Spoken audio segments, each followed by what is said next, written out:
guys, so today I learned a pretty useful lesson that everyone should hopefully not have to learn in their lives, but it's good to know. I learned what you should do to extinguish a fire that is outside of your house if your hose is not connected. It's a pretty obvious lesson. You should run into your house and start filling pots with water and pouring it on the flame while someone else runs to connect your hose.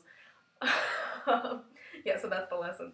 My grandma had been smoking a cigarette outside of my house because that's what she does. Yeah, cool. Admirable decision making there, but whatever, let that be. So she dropped a cigarette outside in a pile of mulch that had, like, freshly placed mulch. So it was, the mulch, I guess, reacted with the cigarette and the fire created kind of like a fire, and there was like a huge pile of smoldering ash and lots of embers underneath in our ground.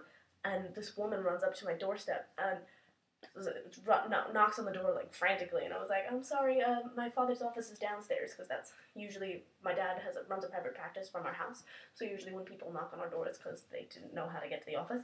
And the woman was like, do you have a fire? And I was like, I'm sorry, what? She gestures to the side of my house, and I was like, oh my god.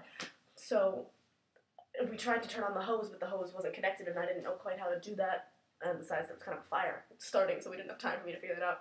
So I started running back and forth with pots filled with water and dumping it on the thing, and my dad came up, connected the hose, joined me in the pot pouring effort until he had the hose completely ready to go, and then we just doused the fire.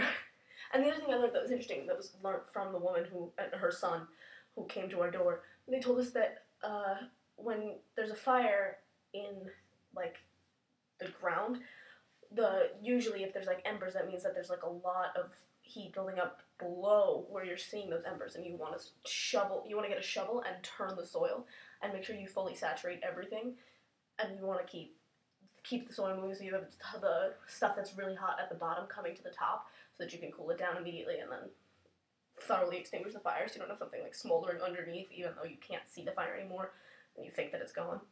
So yeah, Fire Safety 101 with Jackie Farrow. You're welcome.